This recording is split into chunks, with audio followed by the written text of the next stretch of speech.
Assalamualaikum warahmatullahi wabarakatuh. Salam sejahtera bagi kita semua. Halo sahabat online, gimana nih kabarnya? Kali ini kita mau membahas materi tentang metabolisme. Kalian tahu nggak sih apa itu metabolisme? Materi kali ini disusun oleh 1. Krisna Permata Kuswenda, absen 15. 2. Krisna Bagus Dwi Marno Atmojo, absen 16. 3. Ragelia Dwi Augustin, absen 25. 4. Rizka Sintia Putri, absen 27. Metabolisme.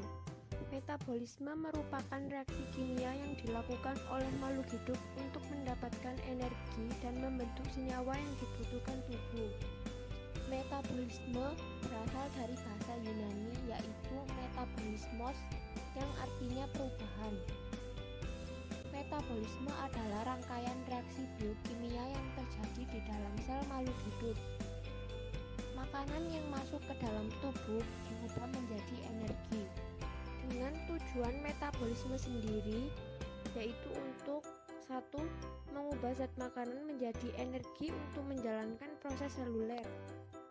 Selanjutnya, di dalam tubuh, makanan dirombak dan membebaskan energi yang dikandung yaitu berupa molekul adenosine trifosfat atau ATP. 2. Mengubah makanan menjadi bahan pembuat protein, lipid, nukleat, dan beberapa karbohidrat. 3. Alam untuk tumbuh dan berkembang biak, mempertahankan strukturnya, dan merespon lingkungannya. Metabolisme dibagi menjadi dua, yaitu katabolisme dan anabolisme. Baik katabolisme maupun anabolisme dibantu oleh zat yang bernama enzim. Apa itu enzim? Enzim adalah senyawa protein yang berfungsi sebagai biokatalisator dalam makhluk hidup. Biokatalisator artinya senyawa yang dihasilkan makhluk hidup yang berfungsi untuk mempercepat reaksi kimia tanpa ikut bereaksi atau tidak mengalami perubahan setelah reaksi. Enzim mempercepat reaksi dengan menurunkan energi aktivasi suatu reaksi. Energi aktivasi adalah jumlah energi minimal yang dibutuhkan suatu reaksi kimia tanpa ikut bereaksi.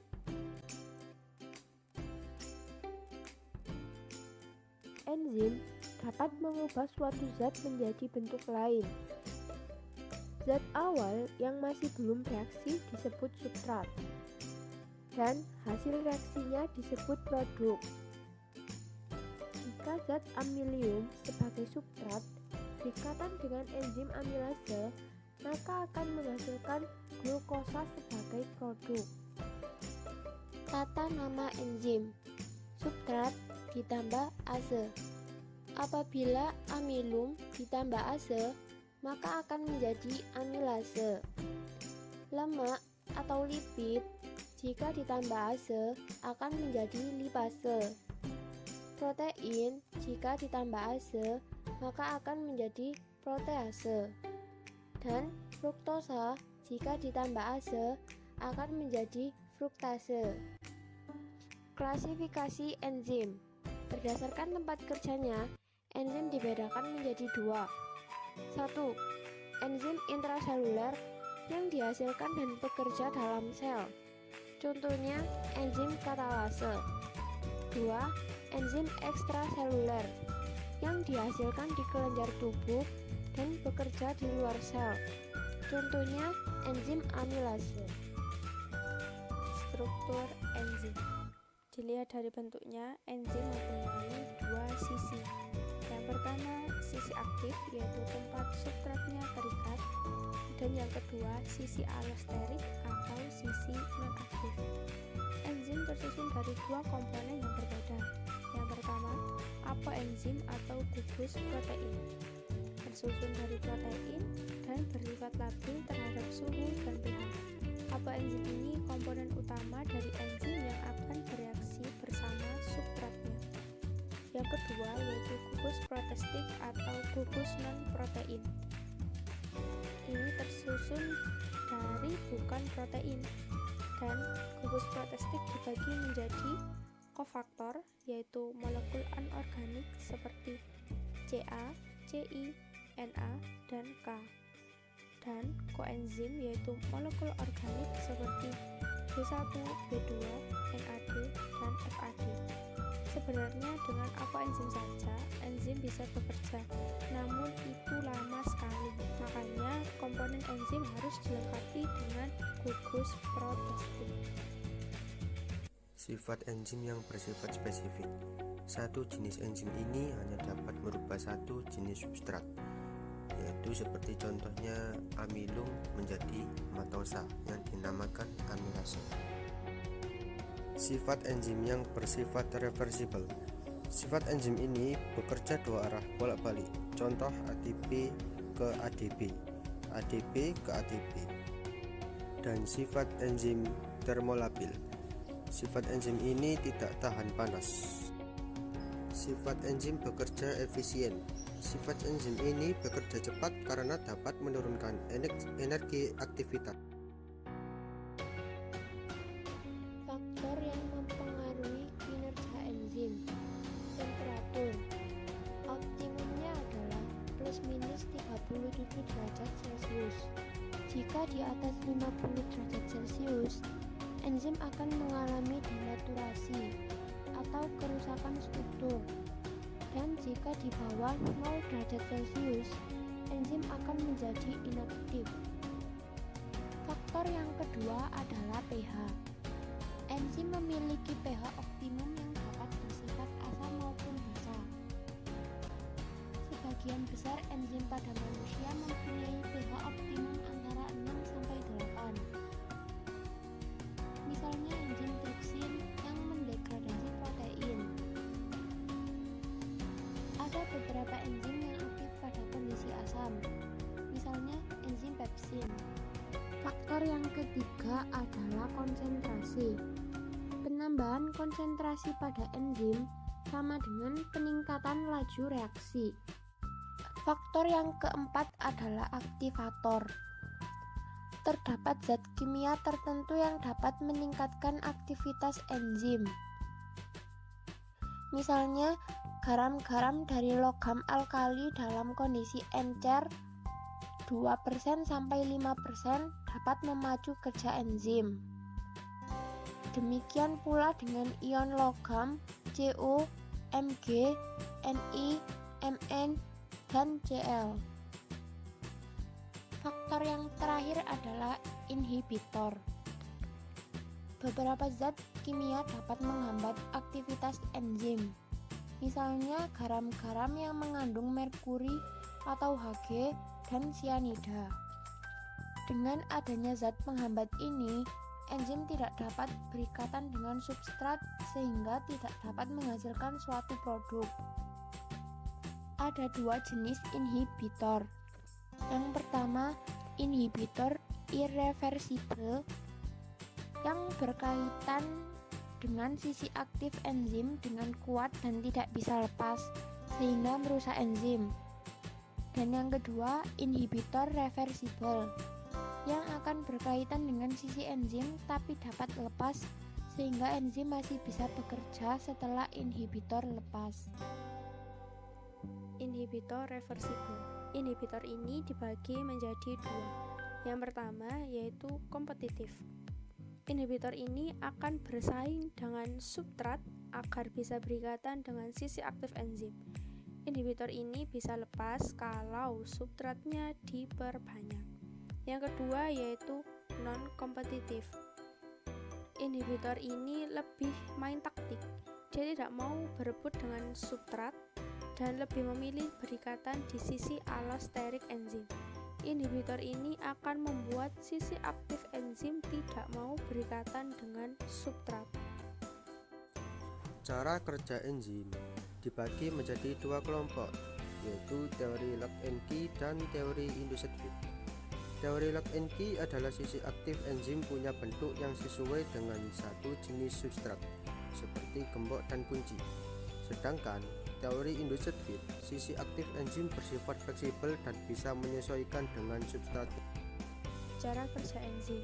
Jika ada enzim amilase dengan substrat amilum dan substrat amilopektin dengan menggunakan satu teori log and key, yaitu sisi aktif enzim mempunyai bentuk yang sesuai dengan satu jenis substrat seperti gemuk dan kuncinya.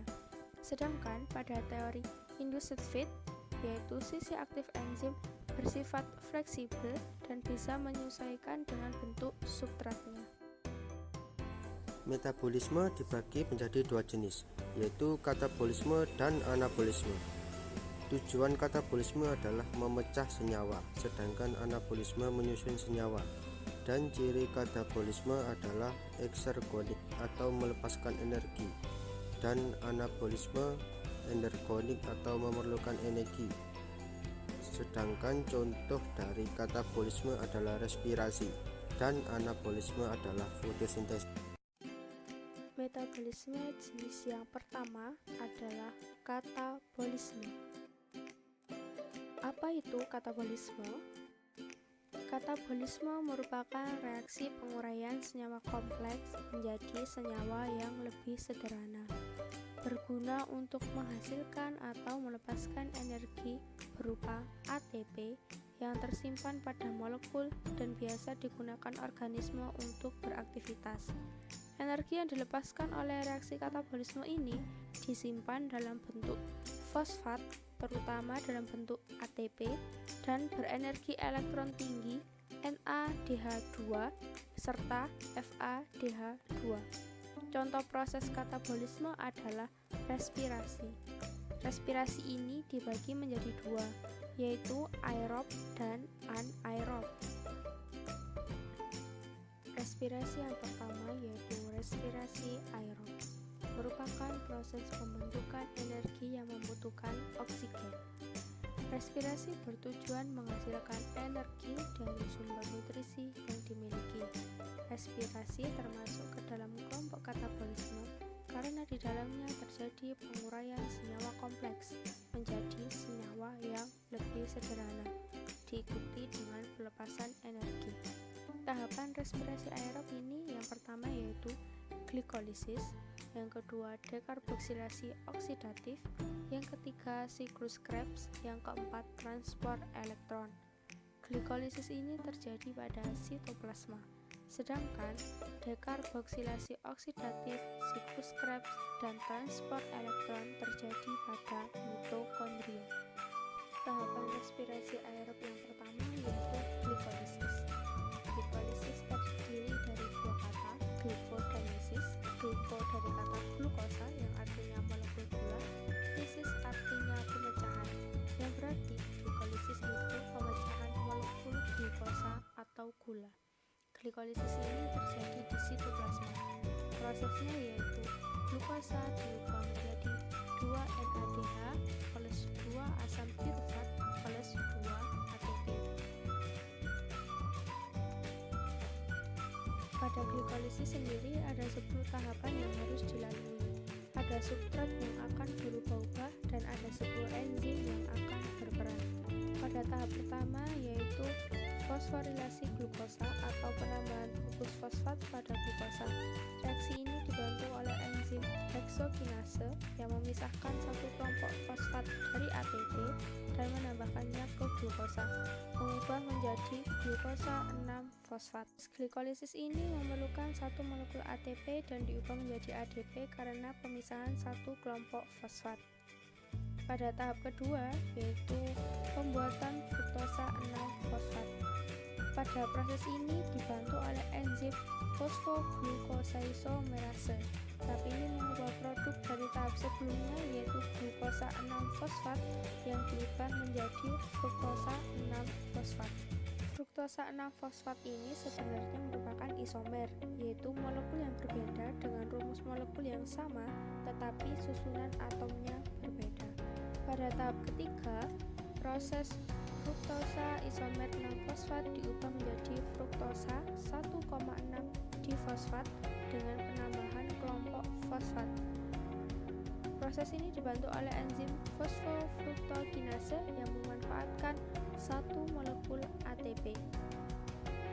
Pada tahap keempat, terjadi proses pemecahan fruktosa 1,6 di fosfat. Pada proses ini, enzim aldolase memisahkan fruktosa 1,6 di fosfat menjadi dua molekul gula yang berbeda. Keduanya isomer satu sama lain. Adapun gula yang terbentuk adalah gliseraldehida fosfat dan fosfat dihidroksiaseton.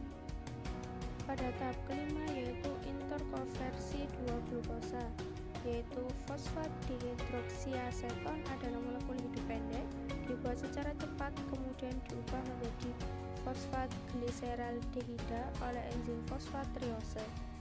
Jadi dalam totalitas tahap keempat dan kelima dari glikolisis menghasilkan dua molekul fosfat gliseraldehida.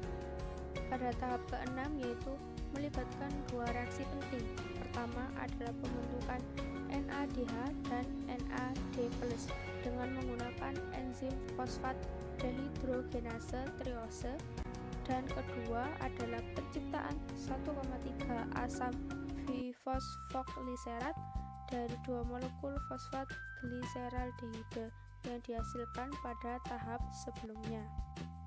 Pada tahap ketujuh, melibatkan pembuatan dua molekul ATP bersama dengan dua molekul asam 3-fosfoglycerat dari reaksi fosfogliserokinase pada dua molekul asam 1,3 diphosoglyceric yang dihasilkan dari tahap sebelumnya. Pada tahap ke-8 yaitu reaksi penataan ulang sangat halus yang melibatkan relokasi dari atom fosfor dalam asam 3-fosfoglycerat dari karbon ketiga dalam rantai untuk karbon kedua dan menciptakan asam 2-fosfoglycerat. Pada tahap ke-9, enzim enolase datang ke dalam untuk menghilangkan sebuah molekul air dari asam 2-fosfoglycerat untuk membentuk asam yang lain, yaitu asam fosfoenol pipurat atau PEP. Reaksi ini mengubah kedua molekul asam 2-fosfoglycerat yang terbentuk pada tahap sebelumnya. Pada tahap yang terakhir yaitu tahap ke-10, tahap ini menghasilkan dua molekul ATP dan dua molekul asam pirufat dengan bantuan enzim pirufat kinase pada dua molekul asam fosfoenol pirufat dihasilkan pada tahap sebelumnya. Jadi, hasil akhir glikolisis adalah dua molekul ATP dan dua molekul pirufat. Namun, perlu diingat bahwa proses awal glikolisis pada tahap pertama memerlukan dua ATP. Oleh karena itu, proses glikolisis hanya menghasilkan dua molekul asam pirufat karena sebelumnya butuh modal 2 ATP. Tahapan kedua dari respirasi aerob adalah dekarboksilasi oksidatif yang terjadi di matriks mitokondria. Prosesnya yaitu 2 asam pirufat diubah menjadi 2 NADH plus 2 asetil CoA plus 2 CO2. Tahapan pada dekarboksilasi oksidatif ini yaitu yang pertama, asam pirufat yang terbentuk pada tahap glikolisis sebelumnya akan melepaskan gugus karboksilat COO-. Gugus tersebut akan diubah menjadi CO2. Selanjutnya, sisa atom C dalam bentuk CH3COO- akan mentransfer kelebihan elektronnya pada molekul NAD+ menjadi NADH. Untuk CH3COO- akan diubah menjadi asam asetat. Asam asetat akan berikatan dengan koenzim A, membentuk asetil koenzim A atau asetil CoA. Tahapan selanjutnya yaitu siklus Krebs yang terjadi di matriks mitokondria. Prosesnya yaitu 2 asetil CoA diubah menjadi 6 NADH plus 2 FADH2 plus 4 CO2 plus 2 ATP. Pada tahapan siklus Krebs yaitu yang pertama, asetil CoA 2 atom C berikatan dengan asam oksaloasetat 4 atom C, membentuk asam sitrat 6 atom C. Lalu, asam sitrat diubah menjadi asam isositrat. Lalu, asam isositrat 6 atom C diubah menjadi asam alfa-ketoglutarat 5 atom C. Reaksi ini disertai pelepasan CO2 dan pembentukan NADH. Asam alfa-ketoglutarat 5 atom C diubah menjadi suksinil-CoA yang memiliki 4 atom C. Reaksi ini juga disertai pelepasan CO2 dan pembentukan NADH. Suksinil-CoA yang terbentuk diubah menjadi asam suksinat 4 atom C. Reaksi ini menghasilkan GTP. Selanjutnya GTP diubah menjadi ATP. Lalu, asam suksinat diubah menjadi asam fumarat disertai pembentukan FADH2. Asam fumarat yang terbentuk diberi tambahan air agar berubah menjadi asam malat 4 atom C. Asam malat diubah menjadi asam oksaloasetat kembali disertai pembentukan NADH. Tahap selanjutnya yaitu transport elektron. Tahap ini merupakan tahap akhir pada respirasi aerob yang disertai pembentukan ATP paling banyak. Transfer elektron ini berlangsung di dalam kristal, yaitu membran dalam mitokondria. Reaksi ini dibentuk oleh 6H2O.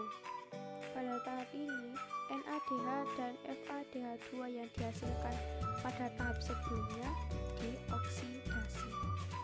1 NADH diubah menjadi 3 ATP dan 1 FADH2 diubah menjadi 2 ATP. Pada proses tahap ini yaitu NADH mampu menghasilkan elektron berenergi tinggi melalui proses oksidasi. Lalu elektron tersebut ditransfer ke koenzim Xi. Oleh karena tingginya energi elektron, ADP dan fosfat anorganik bersatu membentuk ATP. Koenzim Xi akan dioksidasi oleh sitokrom B. Akibatnya, koenzim Xi akan melepaskan elektron dan 2 ion H+.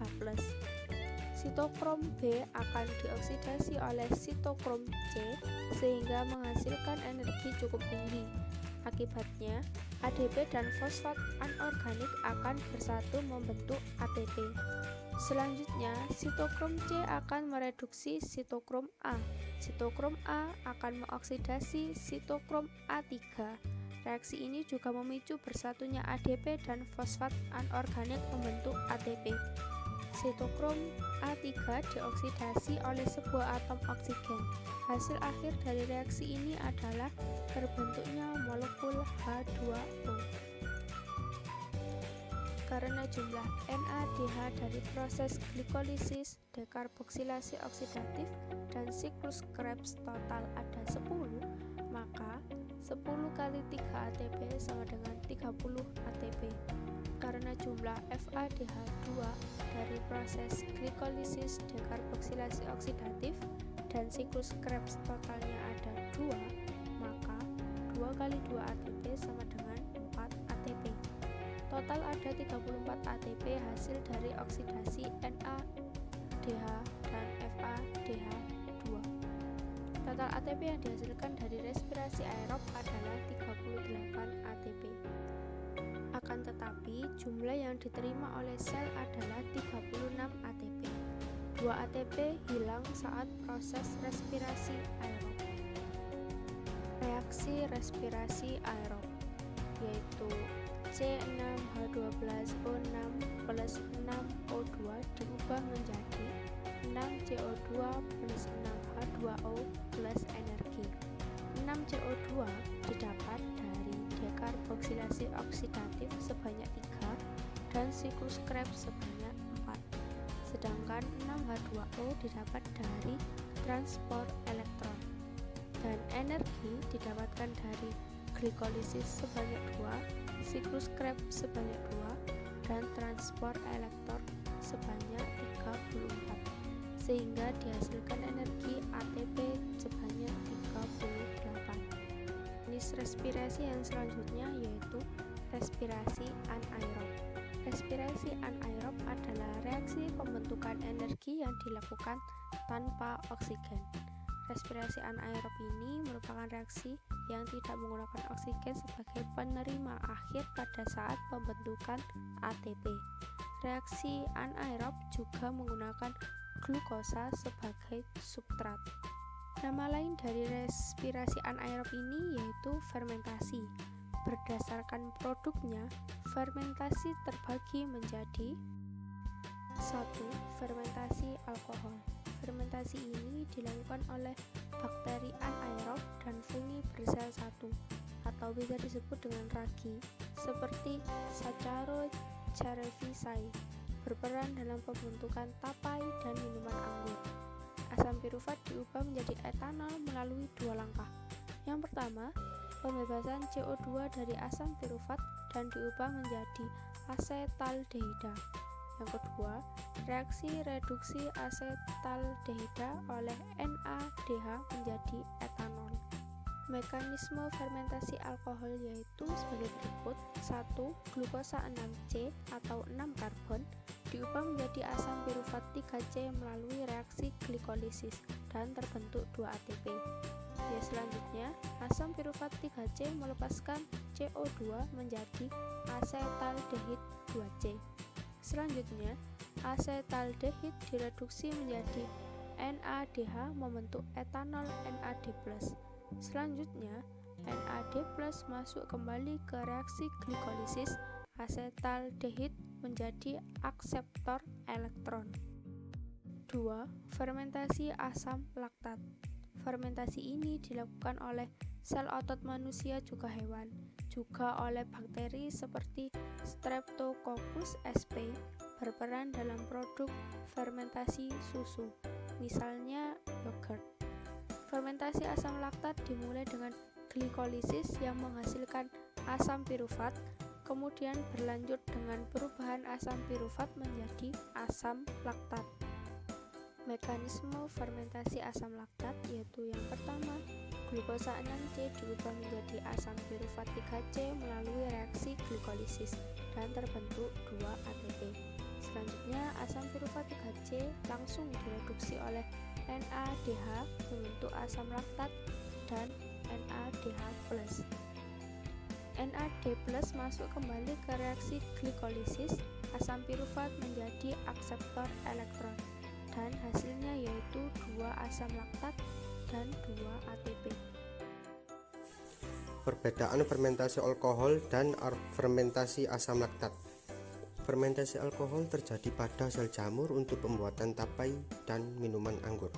Sedangkan fermentasi asam laktat terjadi pada sel otot hewan dan manusia, enterosit serta bakteri atau jamur dalam pembuatan yogurt. Fermentasi alkohol akseptor elektronnya adalah asetaldehida, sedangkan fermentasi asam laktat akseptor elektronnya adalah asam pirufat.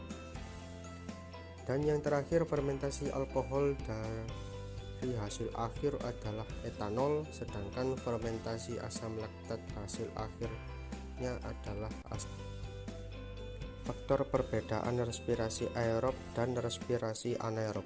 Dari segi keadaan, respirasi aerob ada oksigen, sedangkan respirasi anaerob tidak ada oksigen.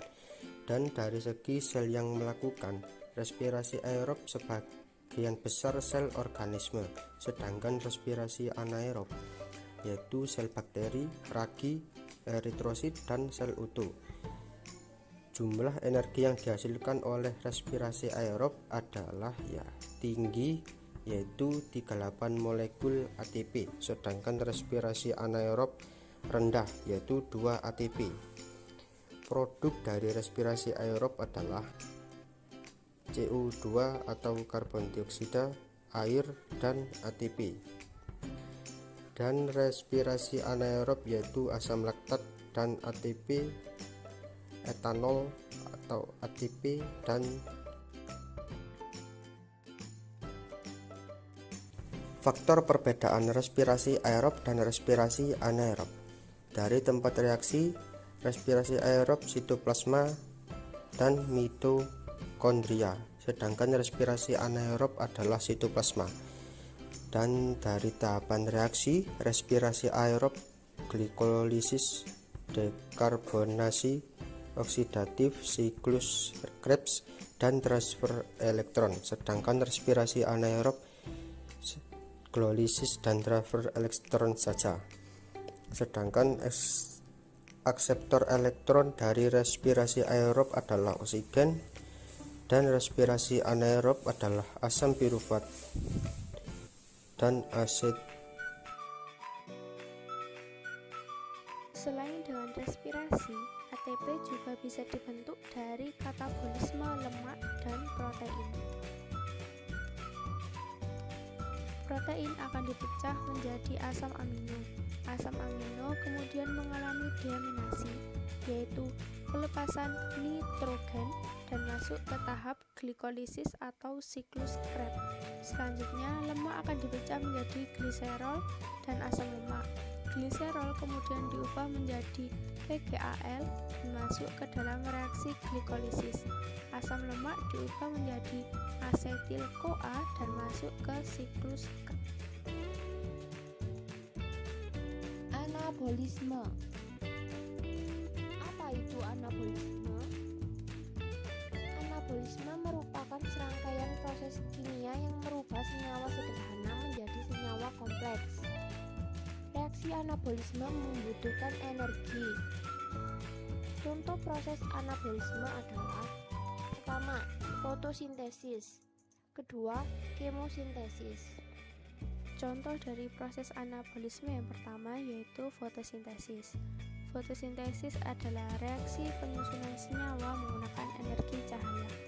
Fotosintesis berlangsung pada organisme yang bisa membentuk makanannya sendiri atau biasa disebut dengan autotrof. Contohnya yaitu tumbuhan, alga, dan beberapa bakteri seperti Rhodobacter sphaeroides. Fotosintesis berlangsung di kloroplas. Di dalam kloroplas terdapat klorofil, yaitu pigmen hijau yang ditemukan dalam organisme fotosintetik. Klorofil bisa menyerap energi cahaya dan ditemukan di bagian tilakoid. Fotosintesis ini dibagi menjadi dua reaksi, yaitu reaksi terang dan reaksi gelap. Berdasarkan kebutuhan cahaya, reaksi terang membutuhkan cahaya, sedangkan reaksi gelap tidak membutuhkan cahaya. Berdasarkan tempat, reaksi terang terjadi di tilakoid, sedangkan reaksi gelap terjadi di stroma. Berdasarkan bahan yang dibutuhkan, reaksi terang membutuhkan cahaya, kloroplas, dan H2O. Sedangkan pada reaksi gelap, bahan yang dibutuhkan yaitu CO2, ATP, dan NADPH. Dan produk yang dihasilkan pada reaksi terang yaitu O2, NADPH, dan ADP. Sedangkan pada reaksi gelap yang dihasilkan yaitu glukosa. Tahap reaksi terang yang pertama yaitu hidrolisis, yaitu proses memecah air menjadi hidrogen dan oksigen. Pemecahan air melepaskan elektron yang masuk ke fotosistem P2. Hidrolisis air hanya dapat dilakukan oleh fotosistem P2. Yang kedua yaitu eksitasi, yaitu proses penyerapan energi cahaya matahari oleh elektron dalam fotosistem P2. Yang ketiga yaitu fosforilasi. Elektron dibawa oleh protein plastoquinone ke kompleks sitokrom, menyebabkan sitokrom punya energi untuk memompa ion hidrogen. Ion hidrogen menghasilkan enzim ATP sintase untuk membentuk ATP. Elektron dari sitokrom dibawa protein plastocyanin ke fotosistem P1 dan melakukan eksitasi lagi. Elektron yang sudah berenergi pindah ke NADP membentuk NADPH. Tahap reaksi gelap.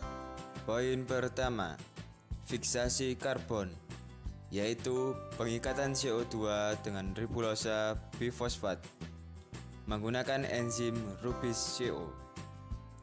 Tahap reaksi gelap. Poin kedua, reduksi, yaitu asam fosfogliserat menangkap gugus fosfat dari ATP. dan menerima 2 elektron dari NADPH. Tahap reaksi gelap poin ketiga, regenerasi, yaitu pembentukan RuBP kembali. 3 molekul CO2 yang masuk ke siklus Calvin akan menghasilkan 1 molekul G3P, yaitu gliseraldehid 3-fosfat.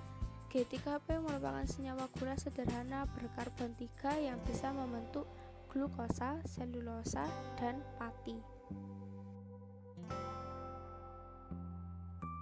Kemosintesis.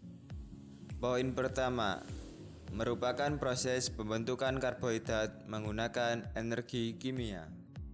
Kemosintesis poin kedua, yaitu kemosintesis terjadi pada bakteri nitrifikasi yang terdiri dari bakteri belerang, bakteri besi, bakteri hidrogen, dan bakteri metana. Kemosintesis poin ketiga, yaitu kemosintesis bakteri nitrifikasi yang dibagi menjadi 2. 1. Bakteri amonia akan diubah menjadi nitrit oleh bakteri Nitrosomonas. Rumusnya adalah 2NH4 plus 3O2 menjadi 2NO2 plus 2H2O plus energi. 2. Bakteri nitrit akan diubah menjadi nitrat oleh bakteri Nitrobacter. Rumusnya adalah 2NO2 plus O2 menjadi 2NO3 plus energi. Kemosintesis poin keempat, yaitu kemosintesis bakteri belerang.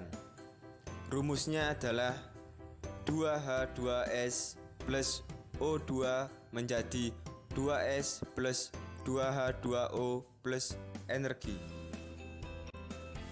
Kemosintesis poin kelima, yaitu kemosintesis bakteri besi.